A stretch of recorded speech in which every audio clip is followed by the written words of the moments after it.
Hey everyone, welcome back to the Bikepack Adventures. Things are going really great, man. Like they are phenomenal. I think today was day 32 of commuting to work by bike out of 35 school days. So there's a couple days I didn't commute by bike, and then there was one day I took off to watch my daughter. So yeah, feeling great. It's been like 1,700 kilometers in the last, not even 2 months. So I should break 2,000 kilometers by the end of next week, which will be pretty sweet.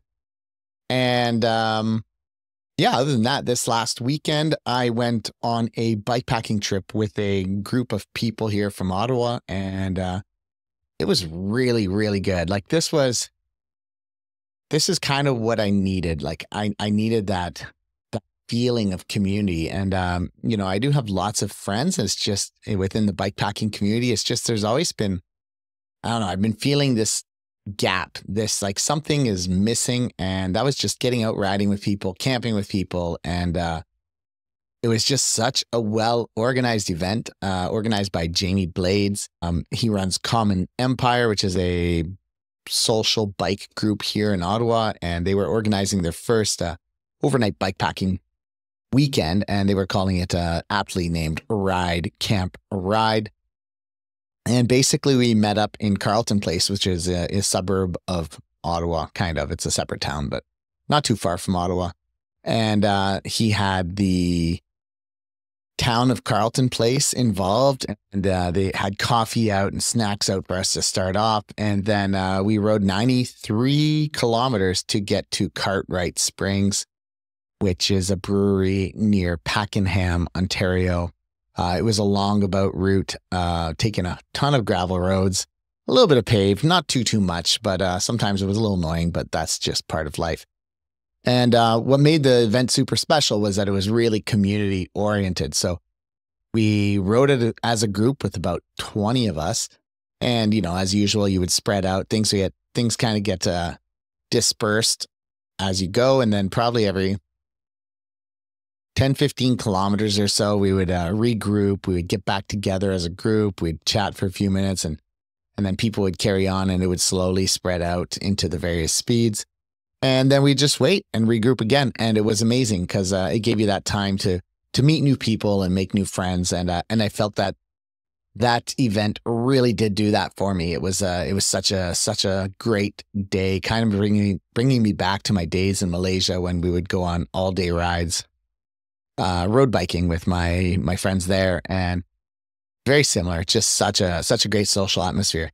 And of course, we were at Cartwright Springs that night, and we had food organized by Andre. He's the owner of the brewery. We had beer covered by Salsa Cycles, which was really cool. Tons of prizes by Bushtaka, and I think the brands that they were giving out prizes for were Thermarest, Platypus. There was some socks. I forget what brand that was. Oh, I should know, but I don't remember. And yeah, I won myself a pillow. I should go pick it up this week or maybe on the weekend. And yeah, overall, the ride back the next morning was 30 kilometers. So nice short ride. We all went to Pakenham and had breakfast at the diner there. And then we cruised back to Carleton Place. It was just phenomenal. And you couldn't ask for better weather. It was like 20 degrees or 19 degrees both days. Super nice. No rain. Yeah. So just really awesome, and super stoked to be here sharing another podcast and a little bit about what I've been up to. So if you have been enjoying the podcast, there are various ways you can help with its continued growth and sustainability. Consider sharing interviews and episodes you found really interesting or particularly interesting with friends and family, as the goal of the podcast is to grow the bikepacking community, and you just never know who might be interested in getting out there. Also, leaving podcast reviews on Apple and Google really help. Oh, there's no Google anymore. Google Podcast. It's a YouTube podcast, I think. So Apple or YouTube, it really helps with analytics and exposure through the search engines. I'm also producing these in video in case people are wondering. Sometimes I'm talking with my hands with somebody, and yeah, you can check them out on YouTube. And yeah, lastly, obviously, if you're in a position to contribute to its continued growth, I would really appreciate you considering to join as a Patreon, on Patreon as a sustaining member. You can do this by going to patreon.com/bikepack adventures. Obviously, your continued support is what keeps this podcast going. Over the past several months, I've had somebody helping out with the website, and having to add them to Webflow and whatnot was quite expensive. So this podcast is now actually in the negative by about $200 a year. I had hoped to keep it in paying itself and ultimately helping me invest in some new gear. It's just not going to be that for a while. So obviously, if you guys can contribute and help, it goes a long way, and it really, really, really does make a huge difference. I am considering still buying a Mac Mini, maybe when the new ones come out, or pick up one of these older ones that are going to be cheaper yet. So I want to do a little bit more videos and stuff and kind of play around with that. And of course, when I'm working with huge ride with GPS files and stuff, it becomes really, really hard on an old computer. It just kind of lags up and freezes. So yeah, if you do join as a Patreon, I will try to include stuff that is off the map, essentially the before and after talks that I have with the guests. When that does happen, it doesn't always happen. As well as a few other perks that you can check out on patreon.com/bikepack adventures. All right, now on to this episode. In this episode of the Bikepack Adventures Podcast, Tristan reflects on his nearly 8-year bikepacking journey, evolving from long-distance travel to immersive cultural exploration and sustainable practices. He shares insights on the impacts of COVID-19, his experiences in South America, adjustments in travel plans, and reconnecting with family. Tristan discusses his continual pursuit of the perfect bike setup, experimenting with various gear, including different gearboxes, suspension systems, and custom bags. He elaborates on his travels, highlighting routes from Alaska to Vancouver, the Great Divide, and plans for Baja. Balancing remote work and a nomadic lifestyle, Tristan remains committed to sharing his experiences and supporting aspiring bikepackers through content creation and coaching. He reflects on the personal growth achieved throughout his adventures, the challenges of managing a YouTube channel, and future aspirations. Ultimately, Tristan desires a balance between the freedom of nomadism and the stability of settling down, expressing gratitude for his current path and future possibilities. Tristan, welcome to the Bikepack Adventures Podcast. How are you? Yeah, doing good. Yeah, busy jumping around, but no, it's good. It's good that we were able to find the time. I'm not very often in one place with consistent internet. Yeah.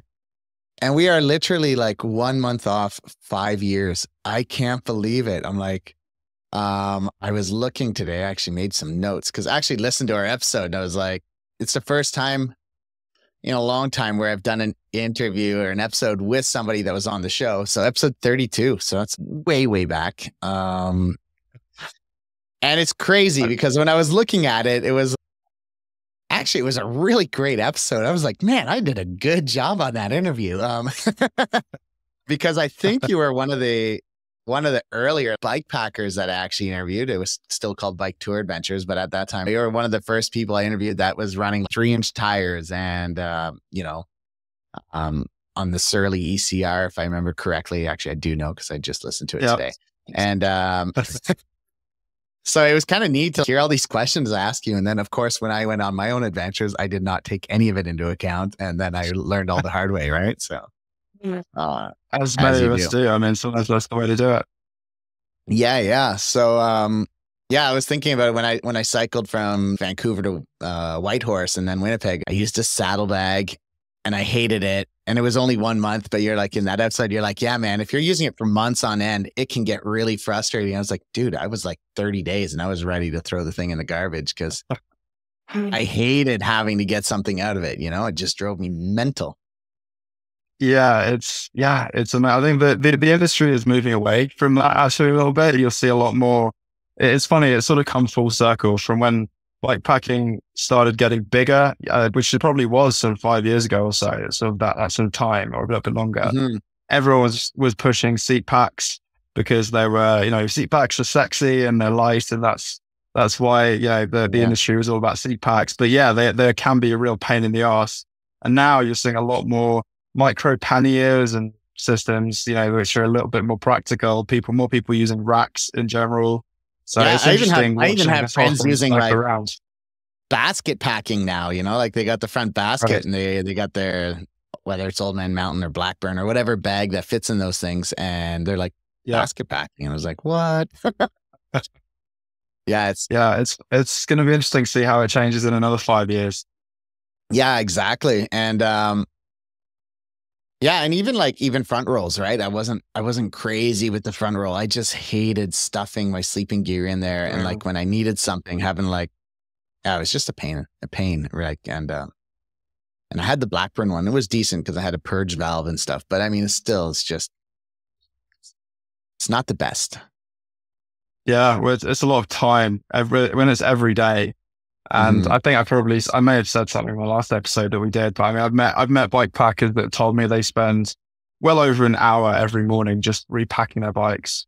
And I just think it's mad. That's a significant chunk of your day that you'll spend just awkwardly trying to play Tetris with your setup. So yeah, anything that can make life easier, I think is really worth a tiny bit of extra weight.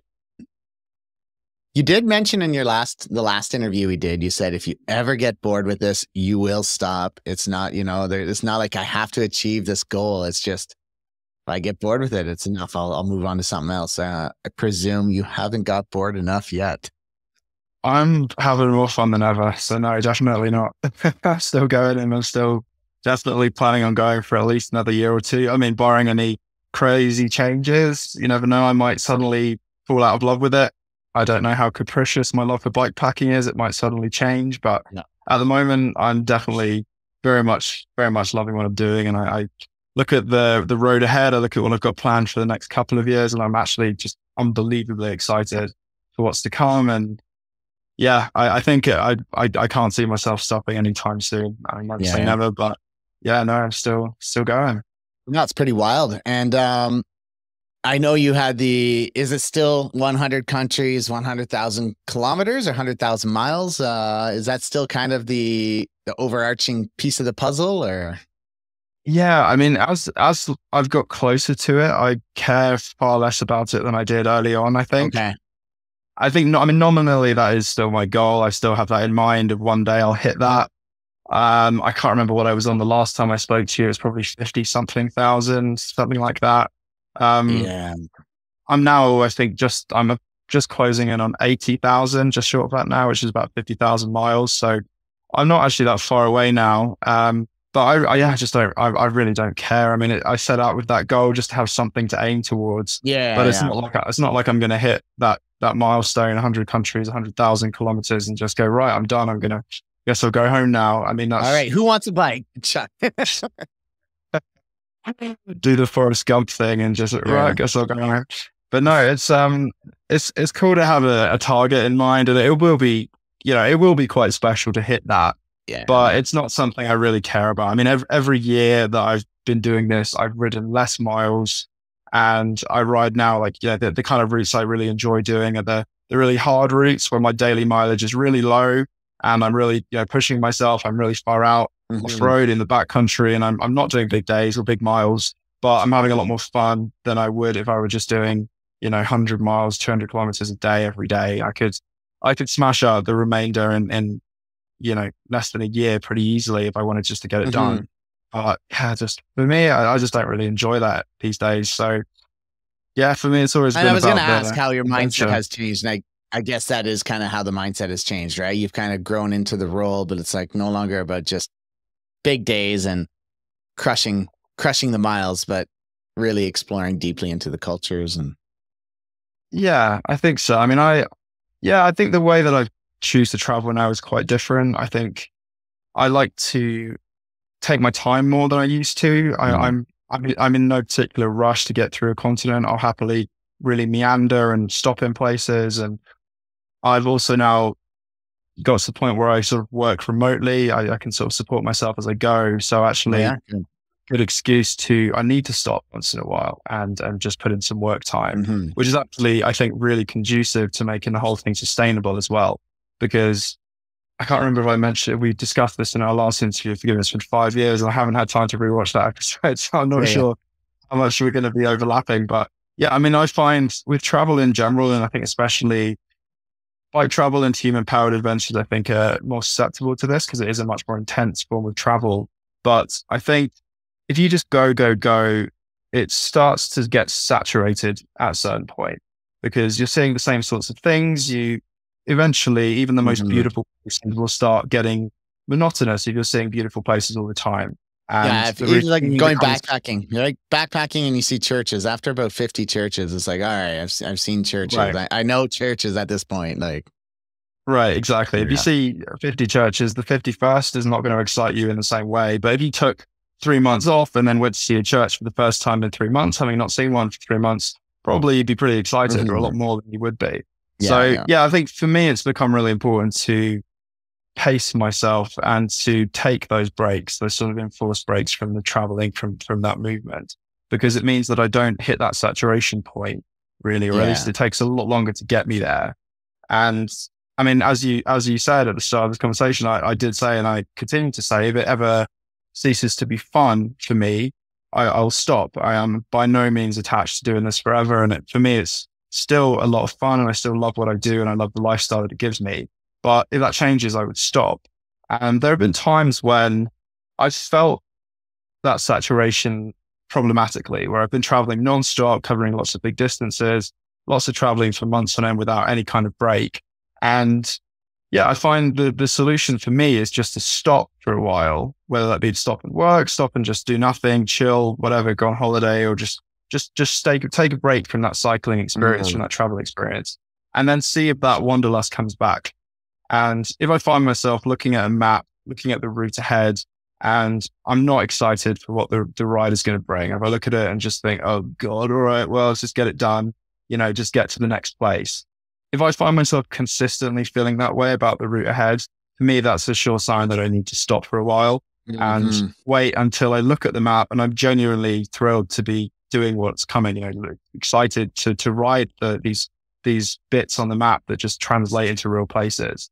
And I think as I've got, as you said, as I've settled into doing this more and more and for it just become my normal and accept that this is what I want to do for a long time, I've become a lot better at seeing those signs early of, okay, I think I'm reaching that point and I need to now just stop well in advance before I do start getting fed up and stop. And that way I get to still feel fresh. And I mean, I'm really happy to say, I mean, I think I'm probably more enthusiastic about what I do now than I was 5 years ago, actually, if anything. Which is awesome. I'm really stoked that I do get to just feel that excited about what I do every day now. So very happy with it. Yeah. When we talked 5 years ago, I still can't believe it's 5 years. I've been doing this too long. Yes, tell me about it. Yeah. You had just finished Africa. You were into Brazil. You had just kind of did some updating on your bike. I think you were. I think I was in Rio. At that time, you were running a waterproof backpack. You said by what's that British company? Alpkit, I think it would have been, and the Roadrunner bag. I actually saw somebody with the Roadrunner bag yesterday, and I liked that. Even with the aero bars, the way it rolled was a little bit forward. So. And the way it kind of ties up at the bottom there, it's actually accessible even on aero bars. And I was like, ooh, that's nice. Because one of those problems you run into with roll tops is aero bars. They get in the way, right? Right. It's I run that with aero bars for quite a while, and I use aero bars on and off. So not at the moment, but sometimes I do. I do really like them. And that kind of bag, as long as you haven't got a really short stem, if you have a really short stem, it can be a little bit more difficult. Oh, okay. And I'd say it's slightly less convenient. The aero bars, they can sort of make it a little bit more difficult to access, but it's perfectly doable. So I'm a big fan and I'm a big proponent of roll top handlebar bags in general. And Roadrunner, the Jumbo Jammer is a really great one. I was using that for quite a few years and I still have mine. It's a great bag. And it just makes access a lot easier, I think. And they're not much heavier than going with something like a handlebar roll with a harness. It's really not that much more weight. And it's just so much easier to use. So I think there's a temptation to get really obsessive with gram counting and then really just checking every ounce, trying to get it as light as possible. And there's a place for that. And I guess if you're racing, then that's more relevant. But I think for most people that are just touring, I think really, it's not going to make very much difference at all just to be a tiny bit heavier. Yeah. But that extra convenience does make a big difference, because as I say, it just gets really frustrating, and it makes you almost dread packing up at certain points. It's just a real nuisance. And then every time you want to access anything, it's a pain in the ass. So yeah, I think convenience is a really underrated aspect in bikepacking. I think it is actually a lot more important than most people give it credit. Yeah, I think because just time, time is money, but it's also your time. You only got so much of it, and I don't know. I hate packing up stuff and taking forever. But yeah. I know you were cycling in Brazil, and then I'm assuming down towards Argentina and stuff when COVID happened. I'm not actually sure how that all panned out for you, but presumably it was kind of a good break in a sense, because you went home and it was one of those times to decompress from touring. Or how did that impact you? COVID was very interesting. Yeah, it was, well, obviously it was a crazy time. So yeah, I was from when I spoke to you I think I was in Rio de Janeiro at the time, Brazil. I made my way down the coast to Uruguay, and then took a flight down to Ushuaia at the bottom of South America, Patagonia. And then I'd spent the following probably 4 or 5 months zigzagging my way north between bikepacking and hiking, doing a lot of exploratory routing. And I got about as far as a place called Bariloche, which is sort of northern Patagonia, Argentina, about a third of the way up South America. And then, COVID kind of came out of nowhere. It seemed like it was a European problem. We felt fairly safe in South America, that it wasn't going to, especially down there in Patagonia, it seemed a long way away. And it was a bizarre discovery for me, because I was out in the wilderness for about 2 weeks, and I had no signal for a solid week at the end of it. And when I left service, everything was fine. And I re-emerged back in civilization at the other end, got phone service again, and my phone went insane and blew up with 100 messages. And I probably had so many people thinking you're dead because they haven't heard from you in a week, and they're like, wow, I think most people are used to that with me. But lots of people wondering what was going on, and so the vibe in town is very strange. And I that basically South America had suddenly COVID had blown up in the week that I'd been gone, and it was all very intense. There was very strange vibes down there in Bariloche. There was a lot of actual kind of xenophobia going on. There was a lot of suspicion of Europeans in general. I remember I went out with a few other Europeans, but just before they announced lockdown, just sort of went to a bar or two in town, and we were declined entry into these bars. Oh wow! They'd already set up a policy that Europeans were not allowed in because it was considered, as they COVID was considered a European import. And this was notwithstanding the fact that everyone in our group had been in South America for at least 6 months. Most of us spoke Spanish, so it was just very strange that they had this strict no Europeans policy. But anyway, they had a lockdown. I was in lockdown in Argentina for 3 months or so, hoping things would reopen and I could continue.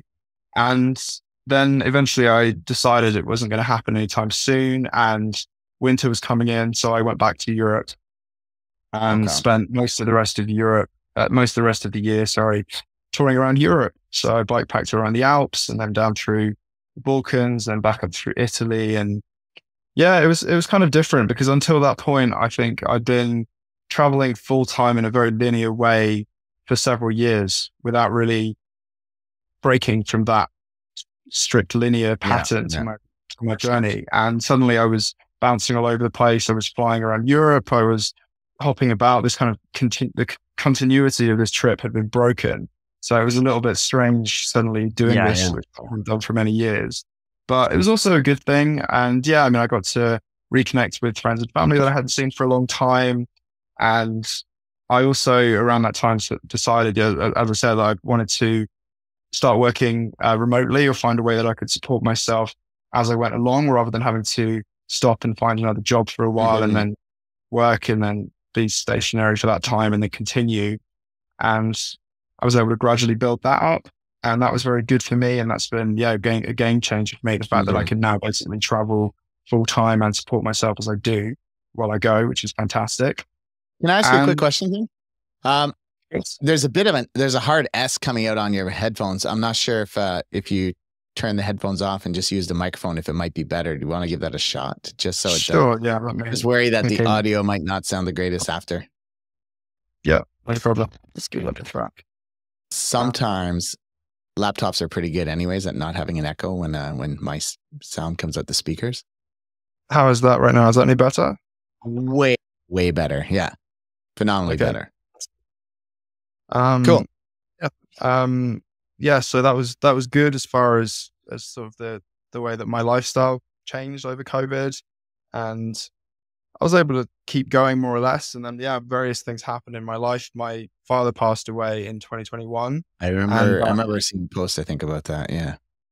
Yeah, I left a bit of a mess behind. So I was having to be a little bit more home based, I guess, in the UK, kind of sorting all of that out and looking after family.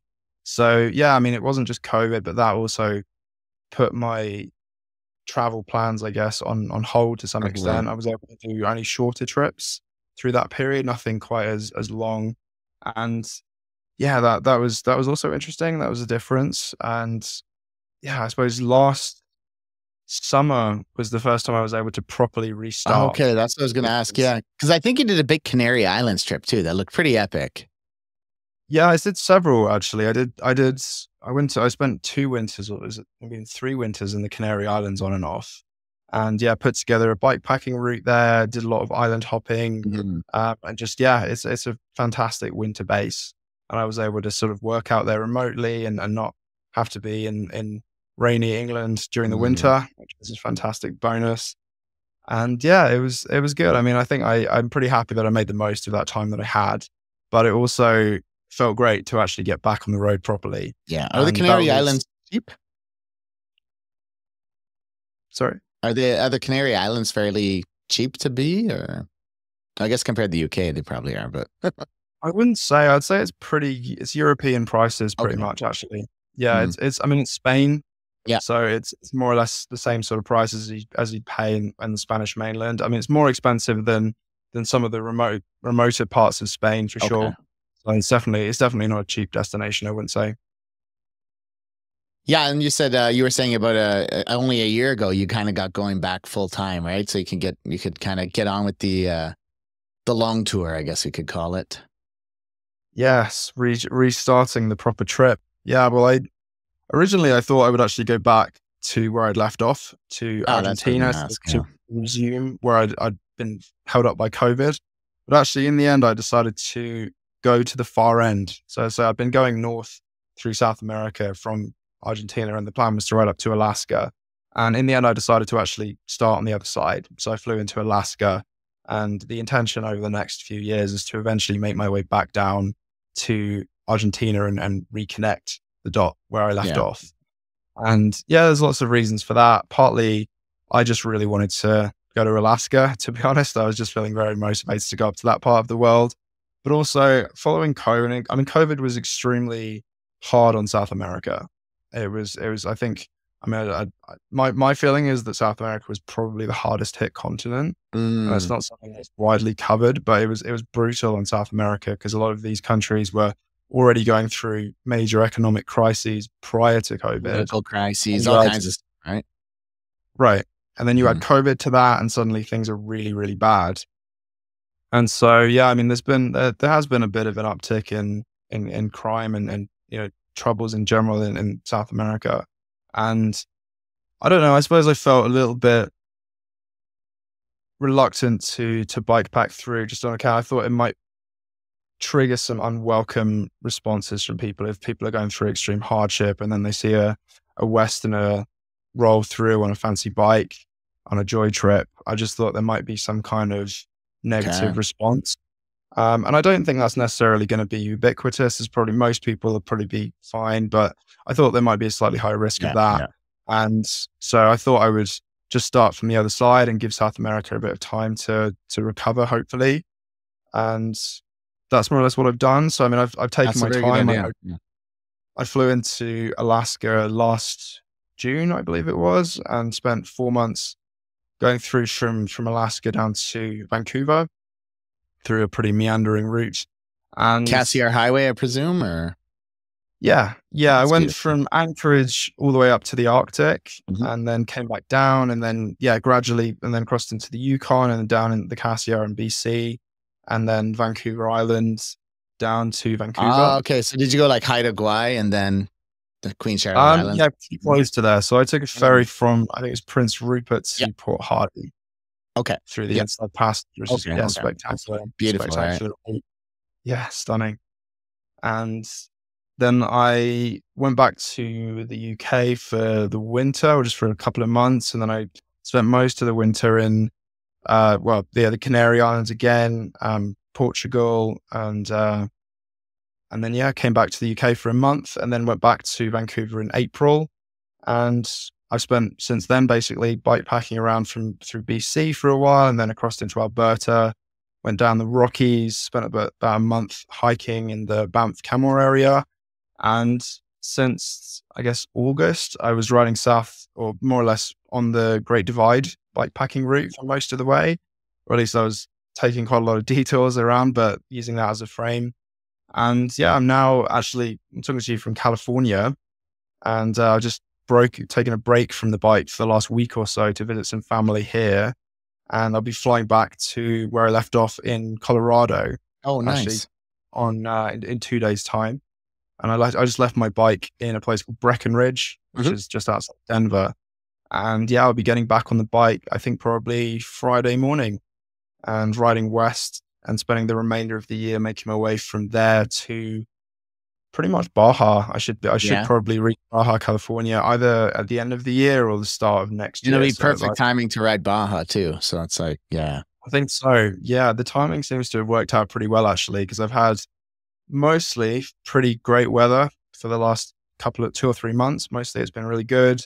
I had the autumn fall colors coming in Colorado, which is absolutely spectacular. And I should be hitting Utah in sort of a week and a half from now. And Mhm. it's going to be, should hopefully be starting to cool off a little bit, because I know it's been roasting hot for the Yeah. last Yeah. month out there in the desert. So It's probably pretty cold at hopefully, night, but yeah, it's you can't yeah, have the yeah, both. exactly. Frozen nights, but reasonably coolish days. So I don't mind that. It's a decent trade-off in my mind. Yeah, yeah. And yeah, I saw on your Instagram that you have I think it was a girlfriend for are you still together? Is this going or how's that? No, we're not, I'm afraid. No, it's a Canadian woman named Claudia who I met towards the end of last year. And we actually set out to do this year's trip together. So it was her first time, or would have been, was her first time bike packing. And we sort of planned it over the winter and set out together. But unfortunately, it didn't work out. Sometimes that's how it goes. Yeah, yeah. So we rode together for about 2 months or so. And in the end, decided to part ways and do our ride separately. So she's, continuing on with her trip Oh, solo. nice. I've been solo since leaving Canmore. So for the last 2 months or so. Hmm. Okay. Yeah, because I remember seeing your post and 5 years ago we were talking. You're like, you never know what happens. You meet the right girl and this and that. And I was like, oh, he found the girl. I'm like, right on. Not But yet. not The yet. quest continues, but we'll see how that goes. There you guys go, listeners. Hey. But you did make a pretty big change, and that was if I remember correctly, and I didn't really hear it in the podcast, but I think your bike's name was Esposa or something. Your old one. You see, is that right?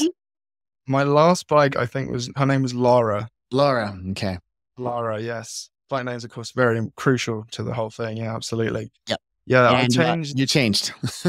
I did. Yeah, so I carried on. I had that bike for another 2 years, I think, since we last spoke. Mhm. And then, so I suppose it'd be about 3 years ago, I changed to the bike I'm on now, and which is a two-terrain Outback Explorer.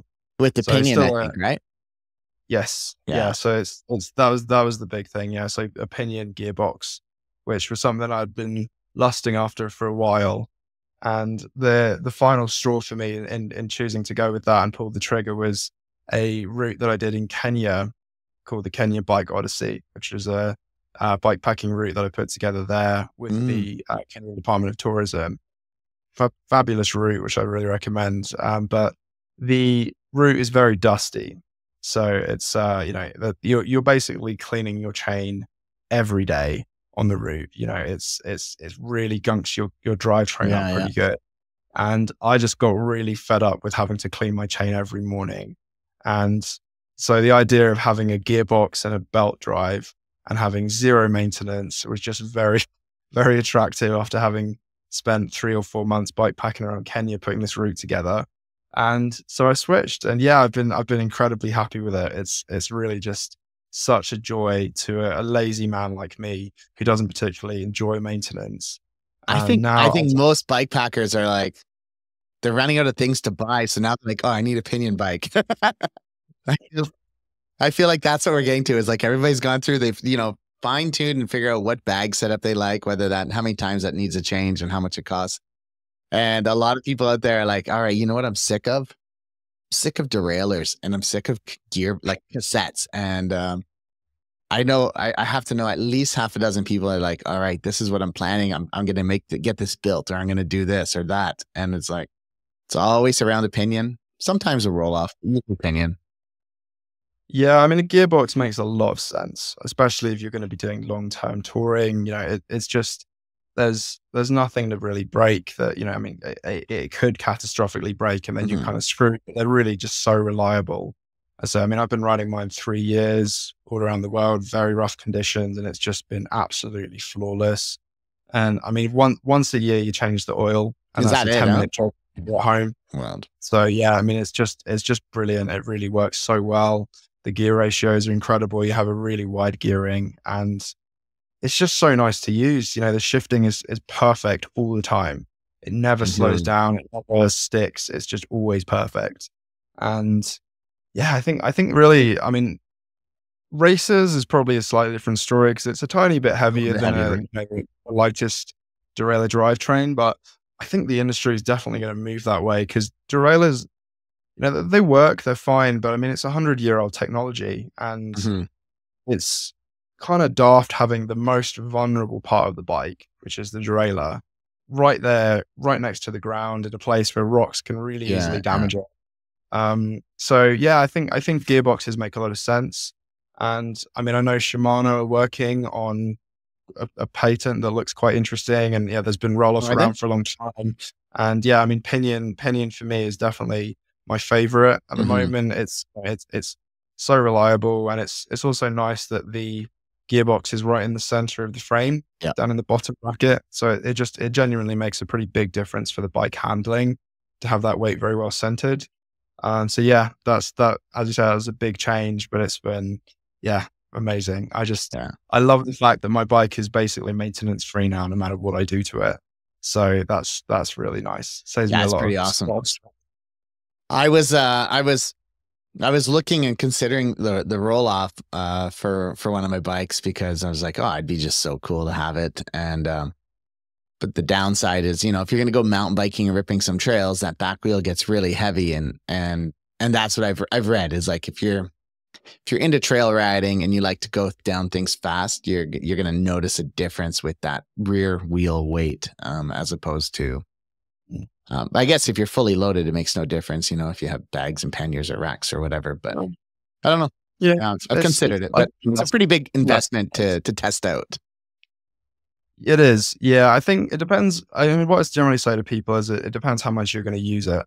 If you're going to use it quite a bit, then I think it actually probably will balance out, because even though you pay more up front for a gearbox, you then have to pay a lot less in terms of replacing parts, because, chains wear out about 3 or 4 times faster than belts do. So, you have to buy more chains, you have to buy more cassettes and chain rings, derailleur parts. It all wears out relatively quickly. Yeah, and a new chain is $100 nowadays. Like a good chain is, they're not cheap. It's got really pricey, especially if you're running a 12-speed. So yeah, it's definitely balanced out financially if you're going to use it a bit, quite a lot. But if you're only going to use it, a few times a year, then yeah, it's not the way to go. Like, probably at that point you're better off just renting a bike. But yeah, it's not. It's like anything. There's no perfect solution for everybody, but I definitely think it's a good option for a lot of people. And your two terrain, what's the model again? He's It's just the Outback Explorer. Outback Explorer. What size tires are you using on that? And what does it accommodate? Because I know you were on 3 inchers and you were like, you know what, they're a little bit slower, but I get to ride a lot cooler stuff. So how's that changed? Yeah, so the bike I have at the moment, the frame, it can accommodate up to 27.5-inch tires in 3-inch width. Okay. So I can run that width, or in 29 inches, it goes up to 2.25. Okay. And I've run different wheel sets on it. So I was running 29 by 2.25 with a suspension fork for the first couple of years with that bike. And this year I've switched just as sort of an experiment to see how I feel with it. I'm using a rigid carbon fork and 27.5 by 2.8-inch tires. So a bit of a mix. Okay. And I mean, I viewed the suspension fork as an experiment too, because very few people tour long distances long term with suspension forks. Because the conventional wisdom is that rigid makes a lot more sense if you're going to be doing long days, big miles, long distances, because it's less maintenance. Suspension fork can go wrong, and for most of the time, I think suspension fork probably isn't necessary. And I wanted to see what would actually happen. How much maintenance does it actually really need if you're putting in decent mileage every day for weeks or months on end? Does it wreck the thing? Does it actually need? I mean, the suspension, the recommended service intervals for most suspension forks are absolutely insane. Yeah. I mean, Rock Shocks, I think, say they want you to service it every 50 hours of use, which is bonkers. Especially, if you're touring, you're riding for at least 5 hours a day every day. Yeah, at so the minimum. Your bike, every 10 days, you need to service your fork, which is mental. Yeah. So I mean, I didn't do that, and actually, my experience was they last just fine. Yeah. And if you're riding in really disgusting, wet, muddy conditions, they might not do as well. But I try and avoid that stuff anyway. So yeah, I found it works very well. And I mean, for me, it's either go with narrower tires, something like 2.25, 2.4, and run a suspension fork, or run big wide tires and run rigid. That's the kind of, for me, that's the way to go for one or the other. And they both have pros and cons. I don't know that there's a definite right choice. Like say right now I'm running the wider tires on a rigid fork and it's been good. I'm going to probably continue to run this for another, 6 months or so. And then I'm probably going to switch back. I think between the two, the rigid fork and wider tires makes probably more sense objectively, because if you're crossing a country or a continent on a bike, the reality is you're going to have a fair bit of pavement. You're going to have a fair bit of lighter gravel roads. If you want to focus on off-road, you're going to be doing a lot of smooth surfaces. And so for most of that, the suspension fork is overkill. You're going to have it in lockout most of the time. Yeah. It's not really necessary. Having said that, they're just really fun. Like having a suspension fork on there just makes single tracks so much more fun because you can go for it a lot more. Yeah. And I mean, I love, riding technical single track. I love pushing it. And I just know that I can just do a lot more with a suspension fork. So even if it does add weight and, I'm not going to be using it all the time, it means that I do have to get it serviced once or twice a year. And that is, adds money, it adds time and faff, but it's just really nice to have. So yeah, I think, it just depends what you're going to do. I mean, most people aren't riding that much single track. So I think if you're not, then it's probably not worth it. But if you're looking for single track to ride, then suspension forks are definitely worth considering. Yeah, I've even my bikepacking gear, my bikepacking mountain bike, I put suspension on it when Panorama gave it to me, and I'm like, man, it is such a nice change from I was running rigid with like 2.25s before, and it was so hard on my wrists. And I'm not 25, 30 years old anymore. And, and I noticed it. I was like, man, it's just end of the day. I'm sore. My grip is sore. Everything's sore. Suspension, man, changed my life. I remember my old mountain bike. I bought it in 2012-ish. And I mean, it's still here and sometimes gets ridden by my nephew and stuff. I never serviced that fork once in like 10, 12 years. Still goes good, actually. Like I squish it and there's no, there's no weird sounds. There's no weird sag. There's nothing leaking. So I was like, good fork. Works. Not that high end, but the one I have now is quite high end. But I worry because, yeah, like you said, I've ridden probably 200-300 hours in the last year on it, and I haven't serviced it yet. I'll do it this winter, I promise. But so we'll see. Yeah. I mean, it's funny, isn't it? You could go, into so much detail of just trying to get the perfect setup and pros and cons of each thing. And, I mean, it's funny, you'd think if you've been doing this a long time, you'd have it dialed in, right? You'd have it sorted, you'd have the answer.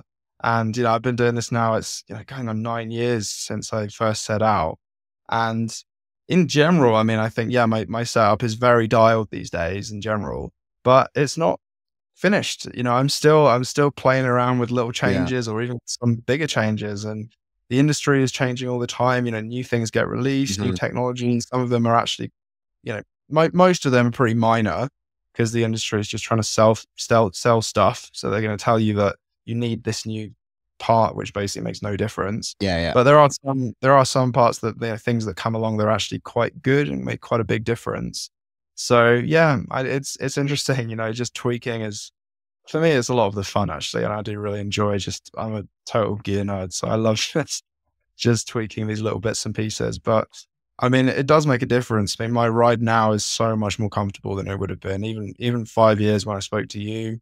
I mean, a big one I'd say is worth looking at as well is like suspension stems. Yeah. I was going to ask, have you been using any or have you tested with any? Yeah, I've used a few actually. I always just used to think, a stem is a stem. So it just doesn't make much difference. But actually the last year or so I've been playing around with suspension stems. And if you're going rigid, it makes a pretty big difference actually. I wouldn't put one on if you've got a suspension fork, then I definitely wouldn't use one. I'm using one right now on my suspension fork because I've been just too lazy to switch it out.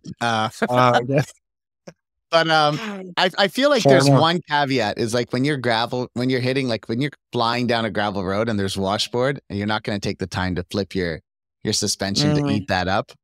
But I mean, your suspension does have some movement in it if, you hit stuff. But I have the stem on. I keep meaning to take it off and throw it on a different bike, but I need to go buy another stem that would be the right length. So Have you mucked around with suspension seat posts at all? I have a couple of Redshift ones. I have from the older models, I have the Pro and the regular one. They sponsor the podcast, so I've been fortunate that way. But I haven't used like the eSilks or any of the other companies' ones. I don't mind them. I would say that. Oh, sorry, go ahead. I was gonna say I think the Redshift is definitely the way to go. I tried the eSilk first. That was the one I actually went to first. And I found it made a slight difference. It was definitely better than not having it. But I then switched to the Redshift, and it was a huge difference because you can tune it right to your weight and stuff. I think. Yeah, well, it's more travel as well. Yeah, and I don't know. It's not just the comfort. I feel like I never get a sore back anymore ever. Like even on really rough days, long days. So that's another like pretty big innovation actually. I think which wasn't really even around 5 or 10 years ago. Yeah. The only downside I see for myself, sometimes when if I'm doing like a really long like bikepacking route where I'm kind of racing it, is as I get tired, I'll start letting myself bounce more in the seat. So you're just like losing momentum because you're everything's sore and tired and you don't think about it. So instead of like locking your body and really just working the legs, you kind of like let yourself bounce a little bit more, and you're just like losing momentum. But I guess, if you're 40 some hours into an event or something, you're going to be tired and you're probably going to suffer anyway. So whatever. I guess so. I mean, I suppose the trade-off to that is if you didn't have that and your form was really bad, which is like, that's what's causing that, you'd probably be doing your packing. So it's exactly. Yeah. Maybe better to lose a bit of efficiency than screw up your body. Yeah, maybe much. I just need to work out more. I think that's the answer. So on your bike right now, you're running the Redshift seat post? Yeah, right now with the rigid, I've got the Redshift Endurance, so Pro Endurance seat post, which is great, and the Vecnum Frequence stem, also great. Yeah, I mean, I've heard of it. Yeah, they definitely soften the ride a lot if you're going rigid. It definitely takes the sting out of a lot of stuff. You can go pretty hard with plus tires and that kind of like basic suspension stem and suspension seat post. You can crash pretty good actually. It's not bad.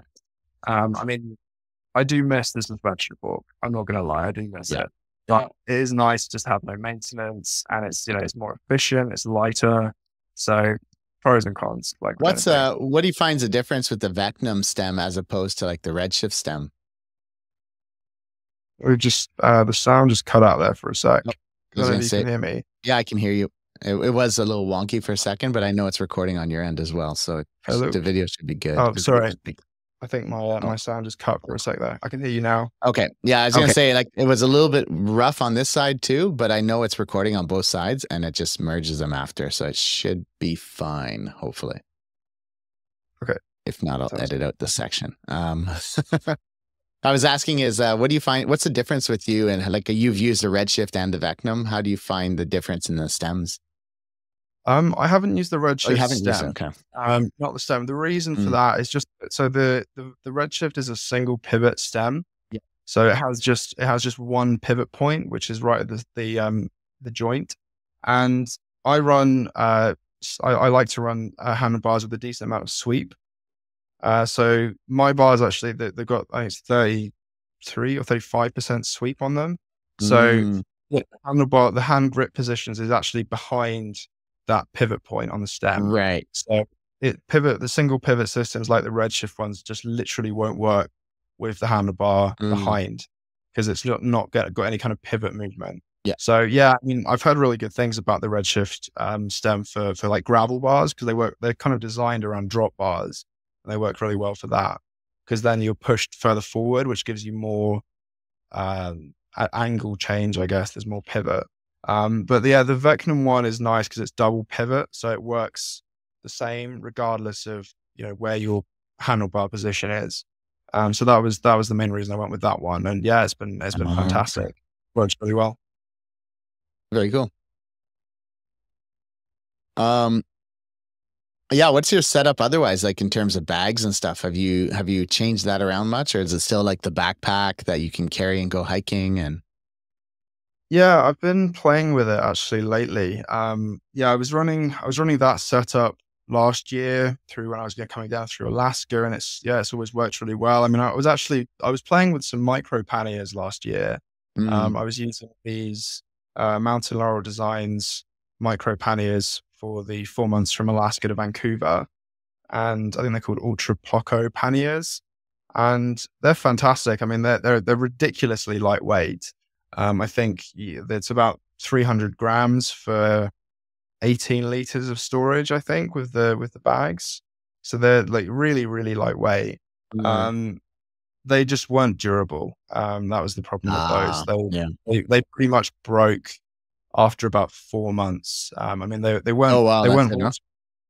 Yeah, I mean, they weren't water. They lost their waterproofing pretty quickly. They just got some small leaks, and then both bags actually completely broke on me when I was doing a bunch of single track coming down the Sunshine Coast in British Columbia. Okay. I was doing some pretty rough single track, fully loaded, going for it as I usually do. And yeah, the attachment points fully ripped out. And I ended up having to sort of just like lash them on top to get down, and then they're completely toasted. So yeah, like they were kind of cool to have, but yeah, the durability was pretty bad. I guess that's the price you pay for really lightweight stuff. And then early this year, I was using some other micro panniers because I was actually, when my ex-partner and I were touring, we were doing some mountaineering as well. That's so we were right, carrying with us on the bikes. And because of that, I needed the extra capacity because I was basically carrying all the communal stuff. So my setup was kind of heavy and I needed the extra space. And so, yeah, I was using, I think it was the Arkell dry light panniers, which actually were fantastic. I'd really recommend those. I'm not using them right now because I just don't need the capacity, but they're actually brilliant. I mean, they're very cheap. I think it's like 100 Canadian dollars for the both bags. So that's, not much at all. They're fully waterproof. They're pretty lightweight, lots of space. They're secure. So yeah, actually, I think for most people, I would definitely recommend using those. a lot of space for not very much weight, and they work really, really well. So yeah, those were great. But yeah, since we split up and then we kind of ended the mountaineering aspects, I ended up posting them back just because I didn't need the extra capacity at all. Okay. And yeah, I've just been using a standard rack top system for the last few months. But I'm actually it's interesting. I've been on a little bit of a weight quest over the last month or so, because I find I go in cycles with the weight thing. You know, I'll go very, very lightweight, and I really appreciate the extra maneuverability, how much easier climbing is, and just how great having a light setup is. And then gradually I'll start to miss the comfort that you sacrifice when you go very, very light. And so I'll start to through items that I don't really need, but are quite nice to have, until I end up with something that's actually quite heavy. And then I go through another weight cycle quest and get rid of a bunch of stuff. And this cycle repeats itself every few years. It's an expensive endeavor. Well, right now, I mean, I have most of the gear already at this point. So it's more a case of getting it modeled out for myself. I'm probably aware that this is probably going to continue, but that's how it goes. And right now I've been on this quest to go as light as I can. And so, yeah, I've been jettisoning gear actually for the last month or so. And coming back to what we were talking about at the start with seat packs being daft things and awkward and frustrating to pack, I am actually ditching my rack and going back to a seat pack. That's funny. For the next couple of months. And yeah, I mean, the setup that I've been using for a long time is to essentially have one bag, which has been the bag I have on my rear rack, which contains everything that I don't need during the day. So stuff that I pack in there and then I leave it. So that's my camp gear, my extra clothes that I change into in the evening, toiletries, stuff that I know for sure that I won't touch during the day. And I will just stuff it into that bag and then I don't need to access it. And that is kind of how I view the seat pack as well. If you don't need to access it regularly and you just need to pack it once at the start of the day, I don't find it too inconvenient, provided you just stuff everything in. So that's what I'm going with for at least the next couple of months. Just to get this load as light as I possibly can. Nice. Which model of seat pack is it? I'm just using the same Revelate Designs Terrapin that I've had now for 5 or 6 years. Still going strong. I've put a lot of miles on it, beating it up pretty good, and it's still going. So yeah, I'm pretty pleased with that thing. It's done well. Nice. And so on the front, are you still using the Roadrunner, or you have something different going on up there? No, I've had two bags since the Roadrunner now, 3 even. No, 2, I think. I was working with a bag maker in the UK, which unfortunately has now stopped manufacturing. They were called Spoked UK. Okay. So they did me a custom handlebar bag, which I was using for a while. That was last year. And I met a really nice guy named Jason who owns it, or runs a small custom bag making company called Barking Bear Bagworks, which is out of the US. I don't think he even has a website. He just kind of does it on word of mouth. You get in touch, and if you want a bag, he'll sort you out if he feels like it. And I met him up in the Arctic, and he just said, "Yeah, if you want to make a bag, then gave me his contact." And so yeah, we worked on a prototype together over the winter, which I've been running for the last 5-6 months or so.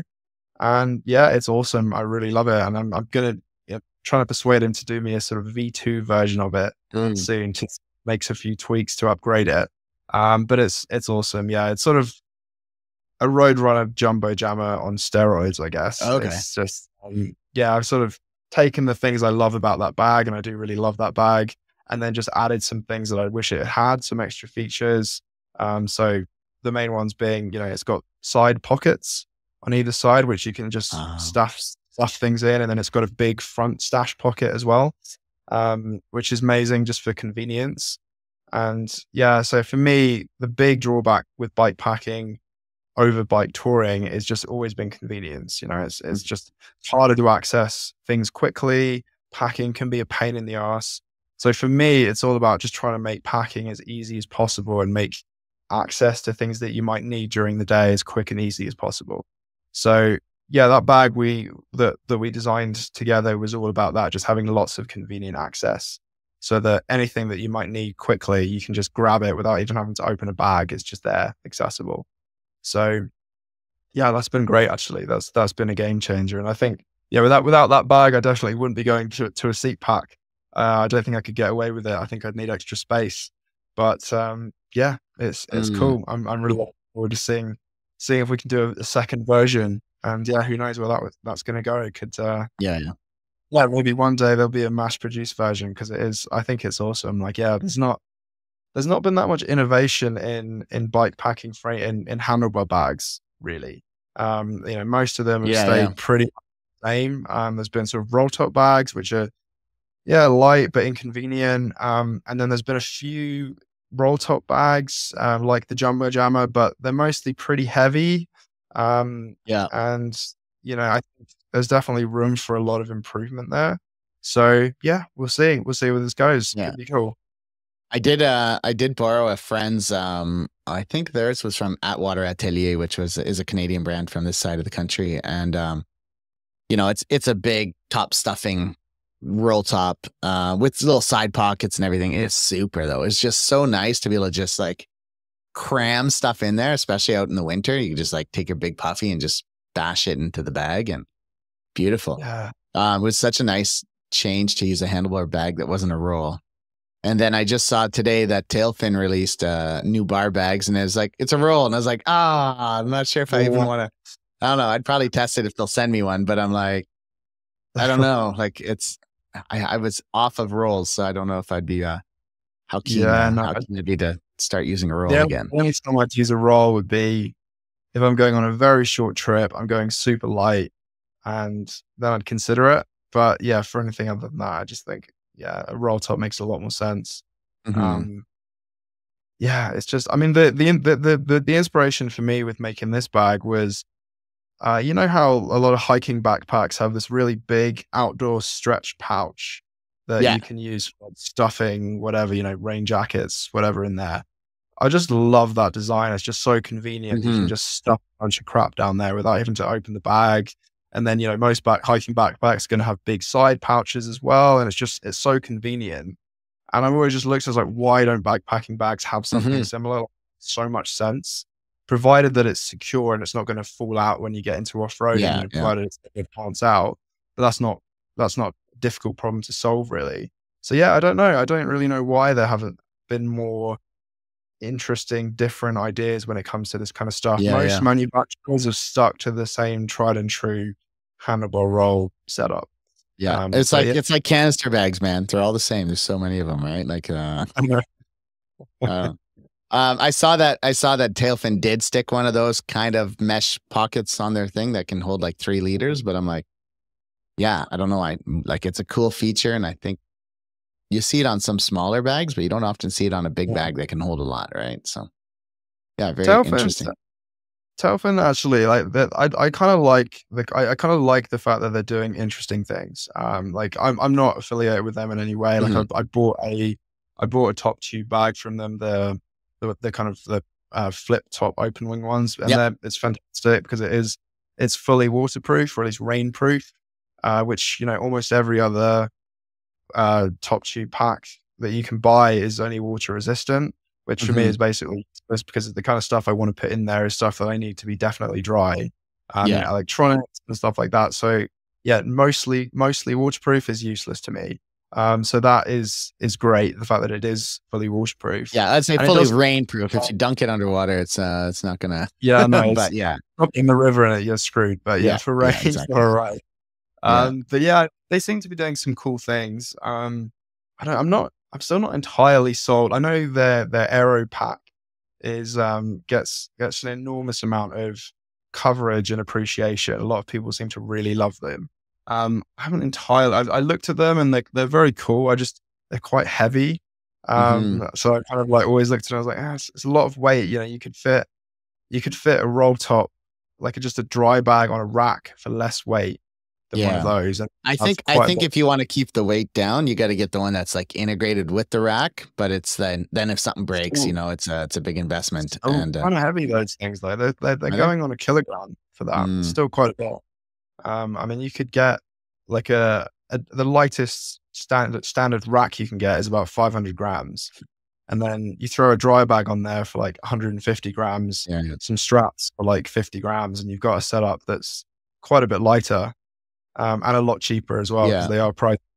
But I don't know, I've never tried it. A lot of people really love them, and I do really appreciate that they are at least innovating. Yeah. Um, I have one, and I mean, I haven't had problems with it. I read the articles where people are like on the Tour Divide, and they're like, so many people on the Tour Divide, their racks break. And I've taken mine on some serious mountain biking trails, and haven't had any issues, but you never know, right? Like, it could just, when it breaks, it breaks. I have the alloy version, so it's not gonna have like slowly break. It's gonna just explode.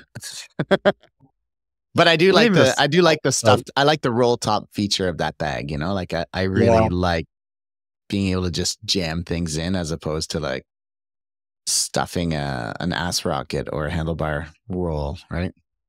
It's the roll top thing again, isn't it? Just roll tops are just so much easier to use than side entry. Mm-hmm. It just makes packing so much easier. So I think that's probably the reason they're so popular, is because you make packing far easier. And that's something that is really in short supply in bike packing. Because packing's the thing, isn't it? Yeah, yeah. And I was able to fit, like last winter, I did a little trip, and I was able to fit like my winter quilt and my down jacket and my air mattress in that thing. And I was like, I can't believe, because I could just keep stuffing it, and then like, try to roll it as much as I could, and then strap it across. And it worked, but it was pretty big, but, you wouldn't be able to do that with if you had to just stuff it. So that was kind of a nice feature, but yeah. Yeah. So you're heading towards Baja, slowly down the American Tour Divide or Great Divide mountain bike route, one of the two, zigging in and out, I guess.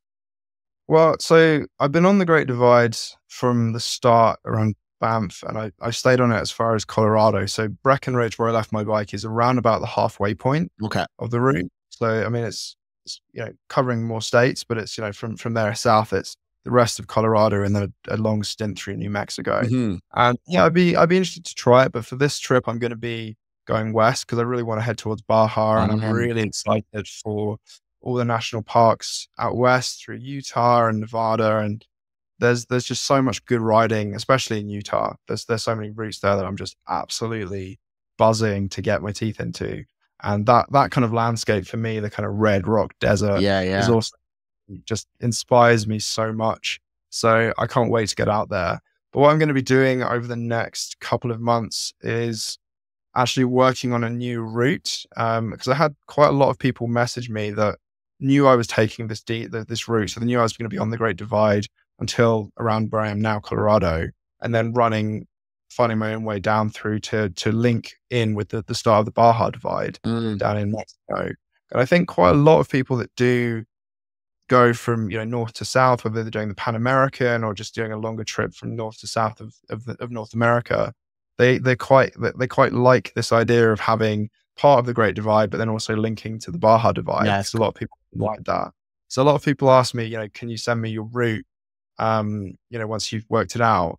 And I was looking at the route, and actually it's unbelievably good. Like, there's so much incredible riding between Breckenridge, Colorado and Baja. And there's also so many existing bikepacking routes that other people have put together along the way. Mm-hmm. So what I'm doing at the moment, or more or less routed, and I'm going to be riding and then documenting over the next couple of months, is pretty much putting together a connector, which I'm probably going to call something incredibly creative, like the Divide Connector or something like that, that will connect, literally just go from Breckenridge down to Baja. The twin divides connector or something. Yeah, it's not bad. The Great Connector or something. I don't know. Yeah. We'll see. But there's so much great riding there, and I'm going to be able to do a sort of sample of so many phenomenal existing bikepacking routes between the two. Nice. So I mean, like, there's going to be bits of the Colorado Trail in Colorado. There's going to be like the Kukapelli down to Moab. And then there's so many great rides down in Moab as well. I mean, it's like going to be a pretty indirect route. So I mean, from Moab heading towards Las Vegas, which is kind of the Yeah, cheap yeah. big place. I mean, in a straight line, it's going to be probably a quarter of the distance of what my route is going to come to. But it's just going to be, featuring some unbelievable riding out there. And yeah, I'm stoked. I'm so ready. Like, I said at the start, I think I'm more excited now to ride and for what's to come than I Yeah, yeah. was 5 years ago. So yeah, it's a good place to be. And so you did mention earlier, way earlier in the podcast, that you have started to work remotely. How do you manage this? Like, is it freelance work that you just do the hours you can when you can, or is it like you just have a really great company that you That would be a very understanding company. No, I've been freelancing for the last few years and just doing a lot of different stuff. So I initially started out doing content writing. So I was just freelancing for Mm. different clients and different stuff, and still do a bit of that. But I've sort of also at this point, I'm able to make a bit of money from lots of different revenue streams. So I make a little bit of money through YouTube, Patreon, like ambassadorships, like sponsored posts. And then I do a little bit of online coaching.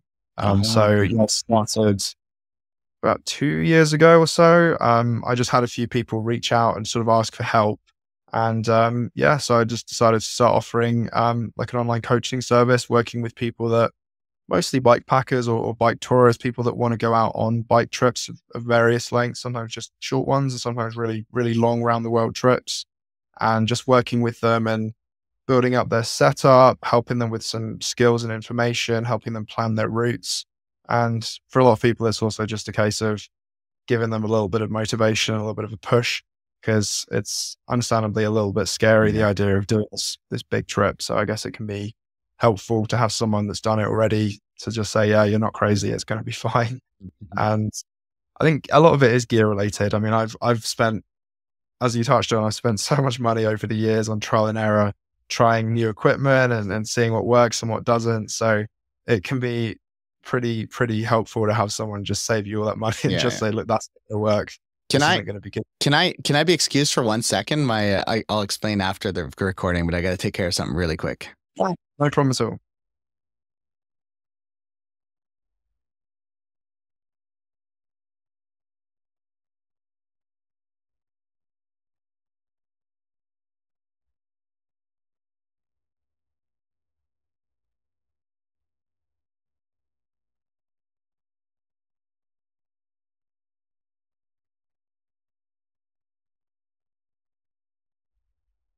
All right, sorry about that.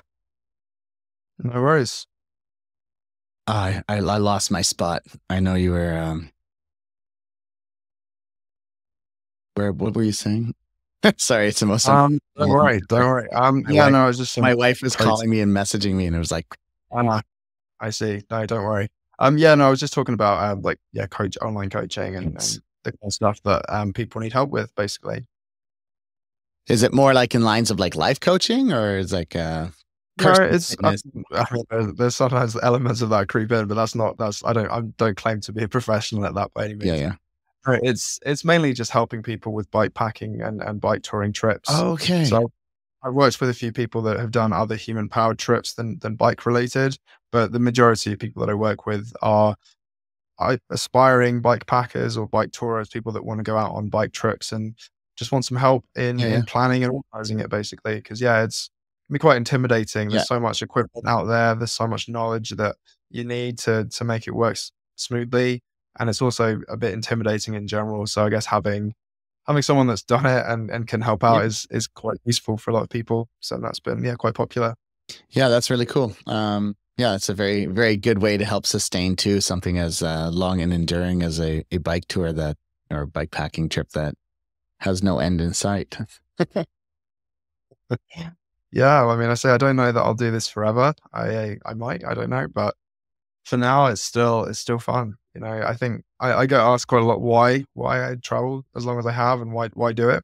Valid question, I think. And there's a lot of reasons for that. It's a lot of fun. I think it's a very cool way to live. It's very healthy, but a big part of it is actually, I think, I think I learn more doing what I do, traveling around the world, meeting new people, meeting new cultures. And I think I learn more doing this than I would if I wasn't doing this. So, if I were stationary and just, I don't know what I'd be doing, living a normal life, living with a normal job. I think we get stuck in our bubbles quite easily. And so, yeah, traveling the world is a really great way to keep expanding and keep learning, keep challenging myself in all the ways that matter. And that hasn't changed yet. So yeah, for now, I'm still going. I don't know, one day I might find something that I like better or something that I find more useful. But for now, this is still working. And I met a guy in Cambodia. He was just a warm showers guest. It was right when the podcast had started, like way early. Maybe there'd only been 3 or 4 episodes out.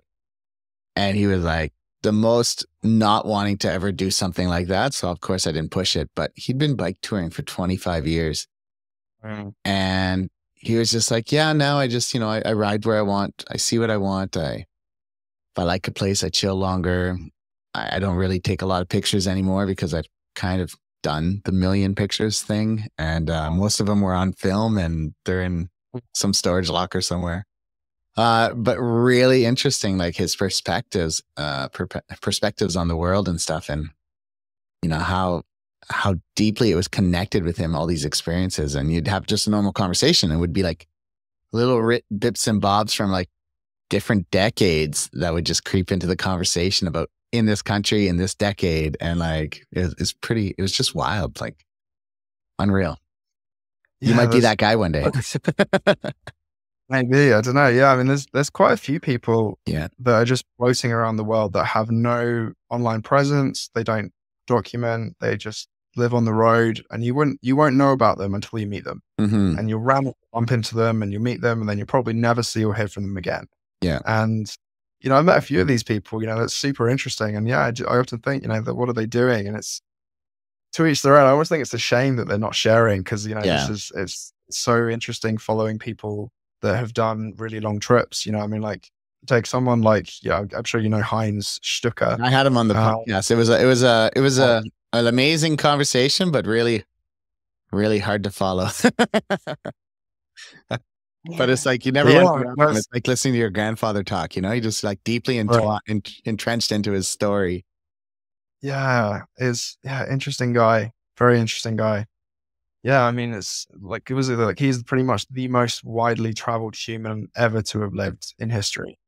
That's a crazy thing, isn't it? What a thing.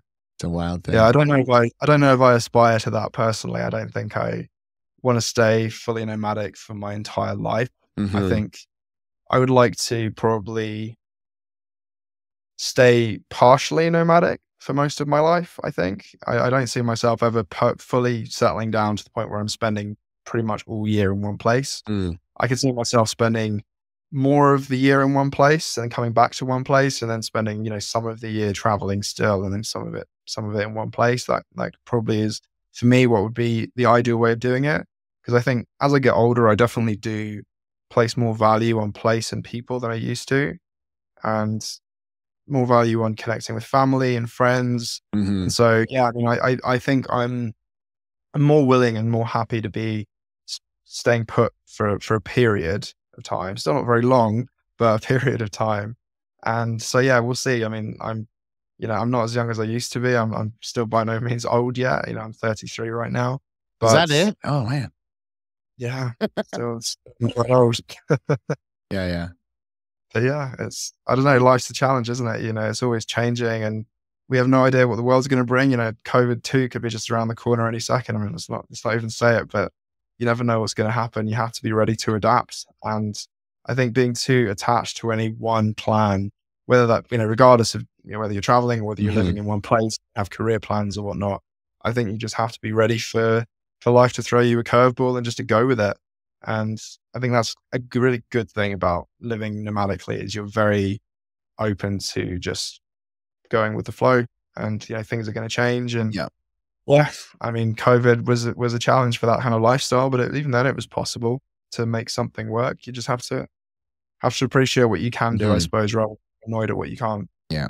I spent about 15 years living abroad, and like for me, it was teaching abroad and traveling when I had the chance and all that stuff. And it's in some ways I'm like, oh man, I wish I had found the bike, or that I mean, I rode all my life, but that joy of bike travel before, during this time at some point, like earlier. So I wouldn't have wasted so many years, but none of it was wasted. It's like, it was all so good, and because I wasn't doing bike travel, I was in a country for, I was in Malaysia 7 years. Like, I think I have a deep understanding of the culture and the people. And I wouldn't have had that if I would have necessarily traveled for a few months, but you'd still have some level of understanding. And so I don't know, I guess there's like pros and cons to everything. And, I'm 44 now, but I definitely, I only came back to Canada, 5 years ago.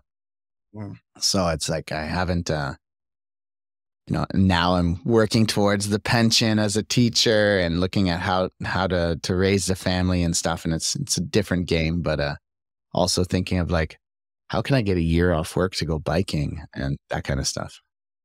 I mean, something I'm really conscious of now and more is that, that you can't do it all. There's anything that you choose to do, you're saying no to something else. If you spend a year of your life bikepacking around the world, you're going to have lots of incredible experiences. You're going to, treasure that experience. But there's lots of year of things that you could have done other things too. Maybe a year that you didn't spend with your family, or a year that you didn't spend earning money into your pension. Whatever. Like there's always something that you choose not to do in order to do something else, and that's okay. That's just life. That's how it goes. You have to just be content with whatever choice you make, I think. And yeah, I think that's all you can hope for, really, is just being okay with whatever you chose. There's no right way to live. I think there's a few wrong ways to live, but I don't know. There's one right way to live. And I think, I mean, I can only speak for myself, but I mean, for me, I'm just really happy that I've found the life that I have. It's going to be interesting to see where I am. I mean, maybe we'll speak in another 5 years. And pencil it in. I'll put the reminder in the phone this time.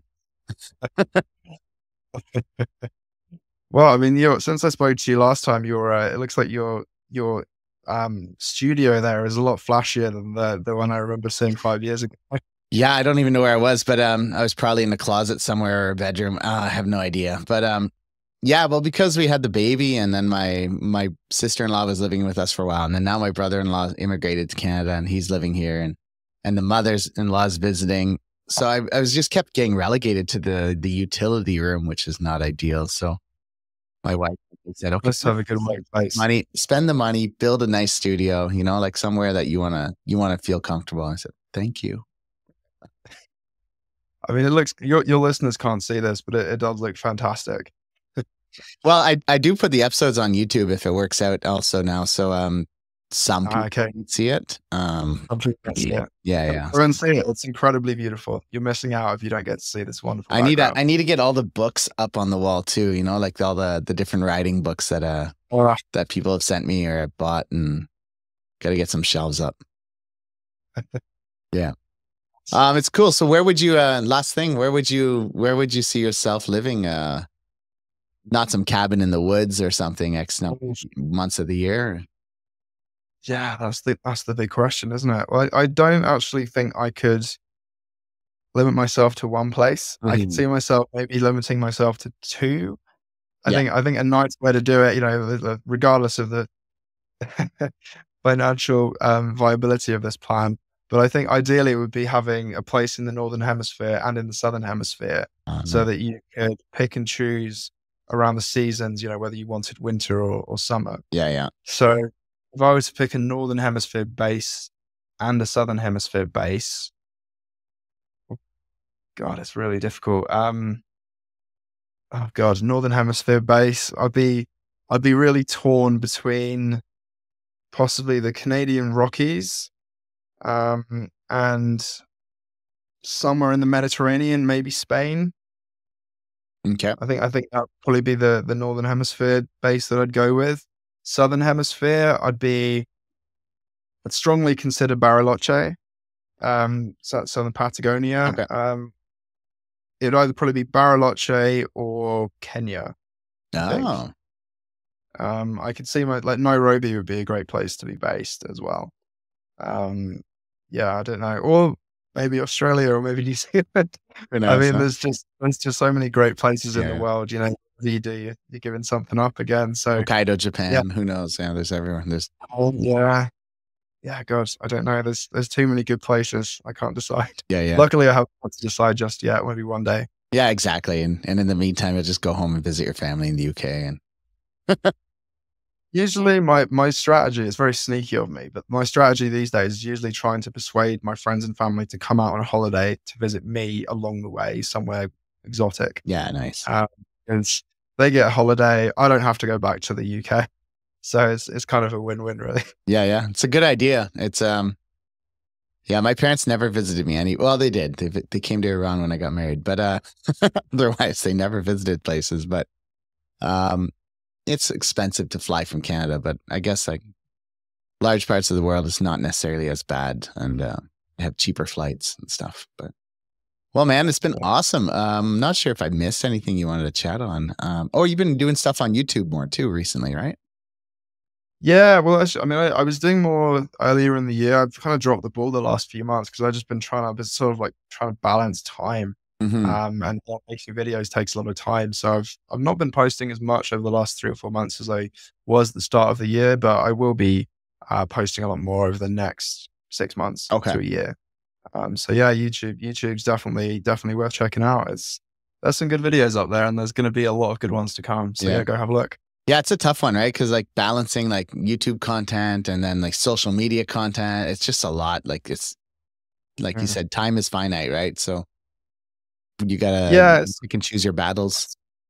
It's hard to balance when you're traveling full time as well. It's definitely a case of, squeezing in an hour or two in the evening if you're lucky, and then you get to a rest day and there's always so many things on the list. You need to take care of the basics, laundry, fixing any issues, with your setup, planning the next route, just relaxing, hanging out with people that you're hanging out with. So then, if you've got to also try and squeeze in video editing or whatever else you're doing, it's like, yeah, time is tight.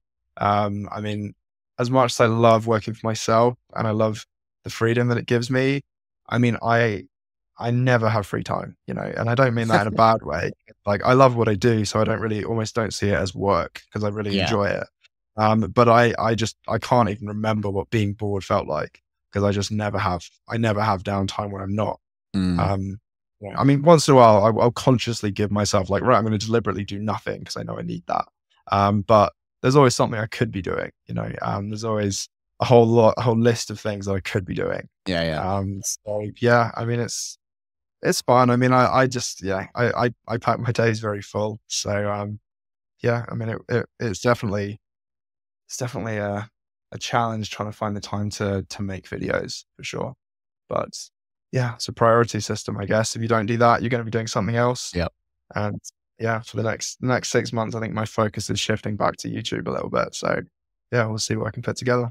Do you, so where do you carry your laptop when you're slimming down to like the seat pack and stuff? Handlebar bag. Handlebar bag. Yes. It fits nicely into the handlebar bag. Stable, it's protected. It's not going to bang on things, I guess, because it has a nice way of sitting just off everything, right? Yeah, I mean, I just store it in a padded case, just a cheap padded case from Amazon, and it works. Yeah, I mean, I was a little concerned when I started traveling in this way. Is it going to destroy my expensive laptop?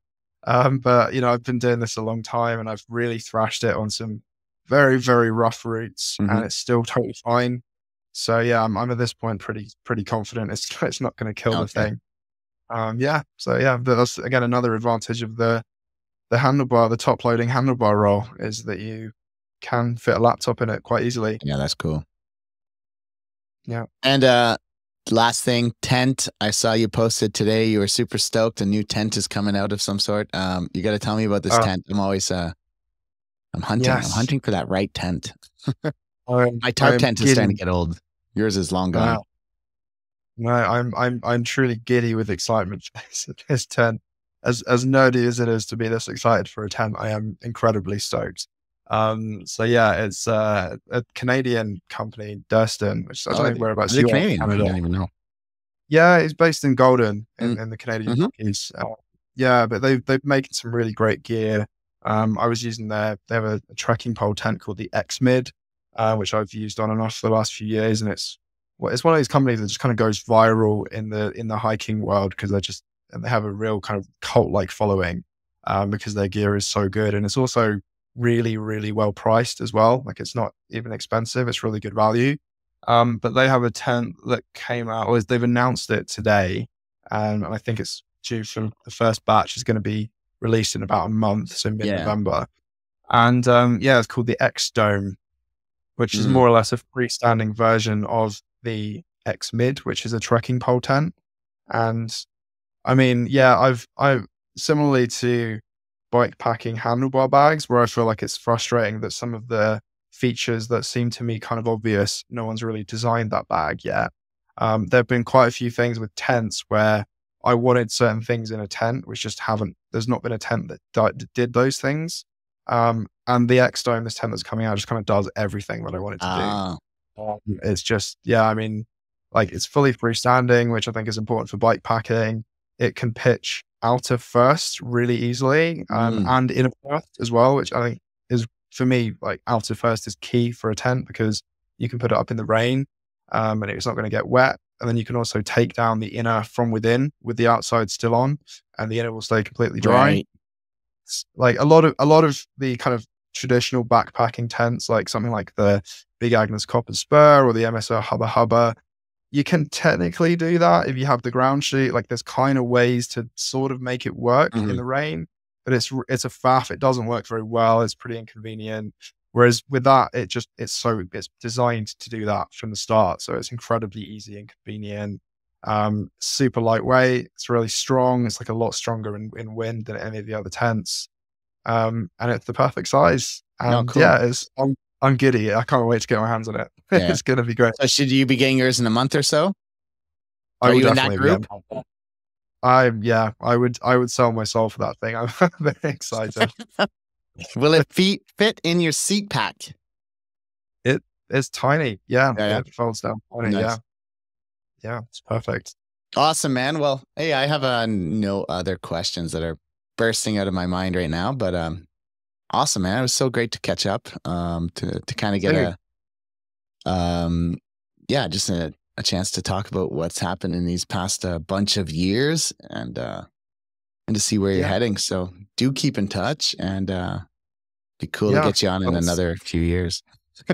Well, let's not leave it 5 years. Well, COVID really like cut that time in half. It made it basically like 2.5 years because the other 2.5 were just kind of written off. It felt like.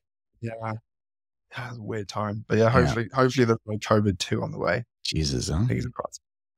Well, I live in the right country for it, so I can just go biking and get that outside. True. Whereabouts in Canada are you? Just outside Ottawa, so fairly east, between Toronto and Montreal. Yeah, nice. Yeah, cool, man. Well, I'll end the recording. Thanks for being on the show. Keep on pedaling, and we'll catch up soon. Thanks a lot.